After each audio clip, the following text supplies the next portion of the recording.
Hello everyone and welcome. Thank you for joining, but in this video we're going to be taking a look at DPS for Heritage and First In Last Out, pairing them with Anarchy, and then finally testing the double shotgun with Anarchy method.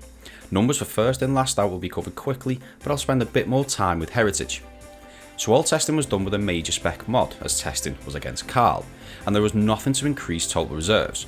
A shotgun loader mod was equipped for all testing, but I'll go into the effect of this in more detail when talking about Heritage.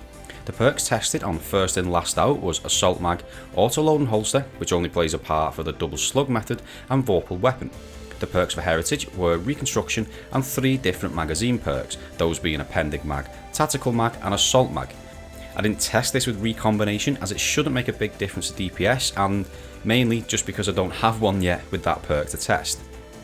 So we'll start with some numbers for Heritage, and then I'll discuss the firing method after the magazine has been emptied and the effects of the magazine perks and the shotgun loader mod once this happens. So with a major spec mod, damage per round against Carl was 26,450. I was able to hold 17 rounds in total with nothing increasing this, and for the tactical mag and appended mag variants, 14 can be held in the first magazine due to reconstruction. Once that opening magazine has been emptied, there's a very short delay due to the recoil animation, but after that, it's possible to reload 1 round at a time and fire while maintaining full fire rate. That being 65 RPM in the case of tactical and appended mag, but for appended mag, you must have a shotgun loader mod equipped, otherwise the fire rate drops to roughly 63 RPM. For tactical mag, however, because it increases reload speed, the loader mod isn't required in order to maintain that full fire rate. A short demonstration is coming onto the screen now showing that this is possible, with a full mag on the left and a 1-for-1 reload and fire on the right. Following this method takes around 15.19 seconds to empty all 17 rounds, with total damage coming in at 449,650. Therefore DPS is 29,598. Now, other than the shotgun loader mod being required with appended mag in order to maintain that 65 RPM fire rate for the 1-for-1 reload and fire method, there's no difference between these two mags when it comes to DPS. For assault mag, however, fire rate increases to 70 RPM, but the opening magazine can only hold 12 with reconstruction, not that it really makes any difference. Damage is, of course, the same, and so are total reserves, but when you've emptied the magazine and are firing 1-for-1, the Assault Mag variant can only fire at roughly 63 RPM without the shotgun loader mod, the same as Appended Mag without the mod as well. But with it equipped, it can then maintain a full fire rate of 70 RPM. Another quick demonstration is coming onto screen now with a full magazine on the left and the 1-for-1 method on the right.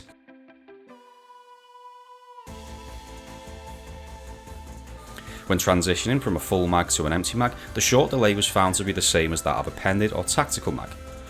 So with the same damage per round and total damage, but assault mag only requiring around 13.73 seconds to empty all 17 rounds and do that damage, DPS comes in at 32,742. I'll show a small table on screen once we've taken a look at First In Last Out, summarising the fire rates of each magazine with and without a shotgun loader mod when utilising the 1-for-1 fire method. And now to quickly take a look at First In Last Out with Assault Mag and Vorpal Weapon. Damage numbers are slightly different against Carl compared to Greg, and I'm also measuring timings more accurately this season, meaning DPS figures are also slightly different when compared to previous testing. So with the major spec mod and Vorpal Weapon, this does 28,969 damage per round and can hold a maximum of 16 with nothing to increase this. It can hold 6 in the magazine, after which you'll need to start firing and reloading 1-for-1. And as with the Heritage, when equipped with Assault Mag, a shotgun loader mod is required to maintain the full 70 RPM fire rate, otherwise it drops to around 63 RPM as well. Something I found a little strange with this though, my First In Last Out was masterworked for reload, but this didn't seem to make it any better than Heritage, which wasn't masterworked at all. Hence, it also could only maintain 63 RPM without the loader mod when firing 1-for-1. Anyway, total damage for 16 rounds comes in at 463,504, and it takes around 12.88 seconds to do that damage. Therefore DPS is 35,977. So coming onto screen now is a table that summarises the fire rates for both weapons and the different magazines and Heritage when firing 1-for-1 with and without a shotgun loader mod. So now let's see the results of all this on the graph, starting with Heritage with Appended or Tactical Mag. So you can see that the opening mag of 14 allows Heritage to fire for a very long time, doing uninterrupted damage for almost 12 seconds. The short flat section is the delay from firing the last round in the magazine and transitioning over to the 1-for-1 reload and fire method. This is due to the end of the recoil animation and the start of the reload animation, and it's just under a second. After that, it's full fire rate for the final 3 rounds. This delay is something I didn't include in previous Slug shotgun testing, and although it doesn't actually lower DPS that much, I thought it would be best to include it and make it visible on the graph. Now it's Heritage with Assault Mag. It slowly creeps ahead due to the faster fire rate, but with only 12 in the opening magazine, the delay when transitioning to 1-for-1 is a little sooner, but it takes the same amount of time at just under 1 second. It's then 5 rounds at full fire rate. Remember, you need a shotgun loader mod for this, assuming you're not stood in a Lunafaction well or Rift, and at this point the Assault Mag Heritage will pull ahead again. And now first in last out, this immediately pulls ahead due to the extra damage from Vorpal, remembering it also has Assault Mag, but the delay after emptying the mag happens sooner, as it only holds 6. But after that, it's full fire rate for 10 rounds, allowing it to cleanly pull ahead from the other 2 Heritage combinations. So let's see how all this looks with Anarchy, starting with Heritage with Appended or Tactical Mag, followed by Heritage with Assault Mag, and finally first in last out with Assault Mag and Vorpal weapon. All examples start with 2 rounds fired from Anarchy. For first in last out, the first flat section is when transitioning to the 1-for-1 method, but the line does still climb slightly due to Anarchy tick damage. The second flat line is switching to Anarchy to fire 2 more rounds, which is after 12 rounds have been fired from first in last out, but when you go back to the shotgun, because the magazine is now empty, you can't fire straight away, and need to wait a little for the animation where your character starts to load a shell. For Heritage with Assault Mag, just empty the opening magazine of 12, then switch to Anarchy to fire 2 more rounds, and then go back to the shotgun to fire the remaining 5 rounds as 1-for-1, reload and fire. And finally for Heritage with Appended or Tactical Mag, you fire 10 rounds from the opening magazine, then switch to Anarchy to fire 2 more rounds from that, then go back to the shotgun and fire the remaining 4 rounds in the magazine. Anything left after that will be 1-for-1. Now that quick swap over to Anarchy and back again, if you do that fast enough, Reconstruction won't have reloaded an extra round into the mag, hence why there's still only 4 left to fire and not 5. The next flat is the short delays you transition over to firing 1-for-1, where you then empty the last 3 rounds in reserves. So as expected, when paired with Anarchy, they stay in the same order for DPS, with first in last out on top, Heritage with Appended or Tactical Mag at the bottom, and Heritage with Assault Mag in the middle. So now I'm going to include the numbers for Double Slug and Anarchy, using the 2 shotguns tested so far. The numbers are based on Heritage with Assault Mag and Reconstruction, while first in last out needs Assault Mag, Autoload and Holster and Vorpal weapon. Both have a major spec mod. For this I had a shotgun loader mod equipped, as the end of the cycle requires you to fire 1-for-1 with first in last out, and also a shotgun dexterity mod to help with the hot swapping. Now this technique doesn't actually allow the shotguns to fire faster than the max RPM. So what you're doing is firing from shotgun 1, for example, then hot swapping and firing from shotgun 2, and then when you hot swap back to the first shotgun, it's ready to be fired again. In theory, this should allow you to fire at double the RPM of a single shotgun, so in this case, with both having Assault Mag, that's 140 RPM. Now, I had a quick practice at this, and I'm no god tier player, and I was averaging around 124 RPM, so those are the numbers I'll be using. For anyone who isn't aware of how this works, you press the swap weapon button, whatever that might be for you, and then immediately tap the run forward and sprint buttons. This cancels the swap animation, and the weapon is drawn almost instantly. The method I've tested is as follows, and will be on screen in a moment, although what you see is not what I've used for timings, so ignore any moments where I slow down. I also don't have a first in last out or Heritage with all necessary perks on one weapon, so neither of these actually have Assault Mag, and Heritage is with Tactical Mag, which means 2 more in the mag than it would be with Assault Mag. It would also appear I've mistakenly sharded my god rolled first in last out from last season, much to my displeasure. Anyway, start by firing 2 rounds from Anarchy, swap to Heritage, ensuring Reconstruction has loaded 12 rounds into the magazine, and begin firing both shotguns using the hot swap technique. After 6 rounds from first in last out, this magazine will now be empty, so fire 3 from Heritage and then switch to Anarchy and fire 2 more rounds from that. By this point, Heritage will have 3 in the magazine, and Autoload and Holster will have fully reloaded first in last out, so hot swap between the 2 for 3 rounds until the mag for Heritage is empty. Now stay with first in last out, empty what's left in the magazine and fire the remaining 4 rounds using the 1-for-1 method.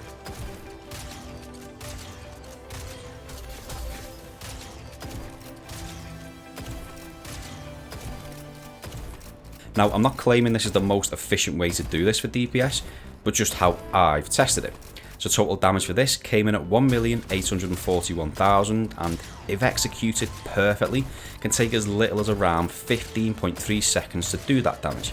Remembering that the example on screen is a lot slower due to the occasional mistake or stutter from myself, and neither have Assault Mag, so I can't fire as quick.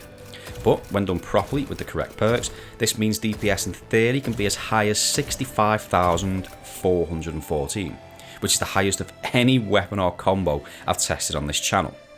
A lot higher. Now going back to the graph and seeing how it looks on there. And there are no surprises, it's in a league of its own. And just to add some context, I'm now going to bring the Lament onto the graph to demonstrate just how good double slugs are for sustained DPS. Now admittedly the Lament doesn't have the best DPS out of all swords, but it's still really good, and it has some of the best, if not the best, burst damage. I've stopped it on the graph after the third heavy attack combo. So it still retains the crown for the best burst damage, but for sustained DPS it can barely keep up with the single slugs in Anarchy, and just to confirm, this is without Loosened Blade, but there is a video coming for that soon. So what are my thoughts? Well, slug shotguns are still in a very good place for DPS, which we already knew.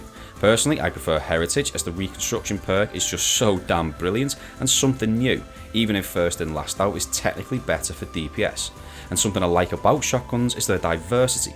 Ammo drops can be a regular thing as they only use special, and they can be used against anything from low level enemies if you need a few quick kills when close to death.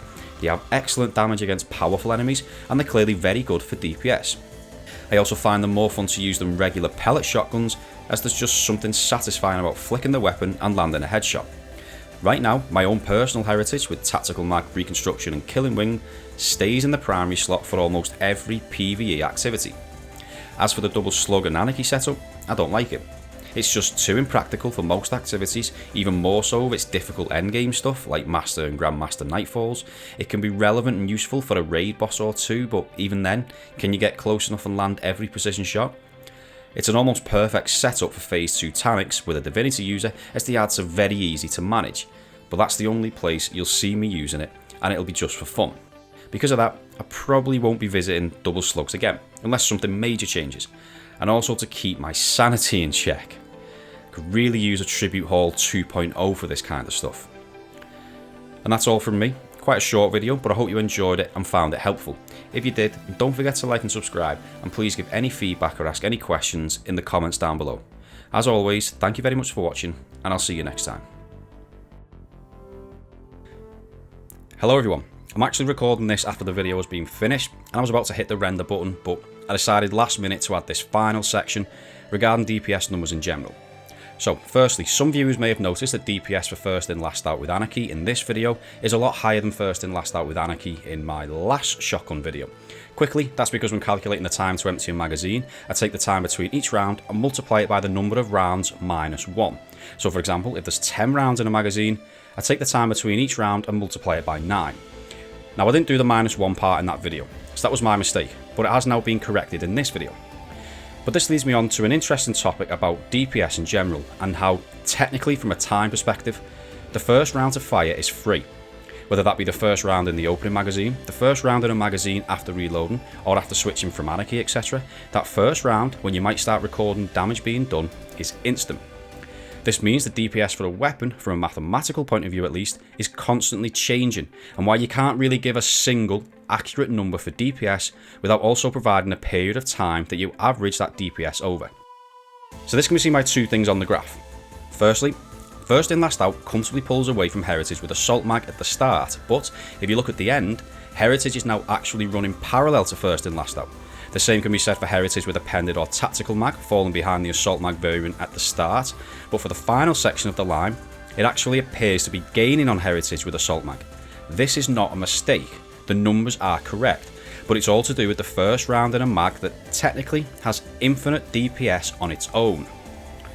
The second place where you can see something different is with the Lament. DPS for the sword here is 42,327 over 18.88 seconds. This is over a shorter time period than in my sword video, but all the numbers up to that point are exactly the same. I've basically copied and pasted them over. Yet it does more DPS compared to the other video, where it was only around 41,000, but over roughly 27 seconds. This is the second point I wanted to make about DPS. It isn't a static number. The average DPS you do over say 10 seconds compared to 8 seconds with the same weapon will more than likely be different, which is why there should always be a time period provided that you average a certain DPS over. So other than explaining the correction for first in last out with Anarchy, this is something I'm thinking about making a video about. Not reviewing or testing anything in particular, but just explaining DPS in much more detail and breaking down the maths behind it, as it's not as simple as some may think. I'll use examples with graphs and numbers and try to make it as easy to understand as possible. So if that's a video you'd like to see, let me know in the comments down below. And once again, thank you for watching.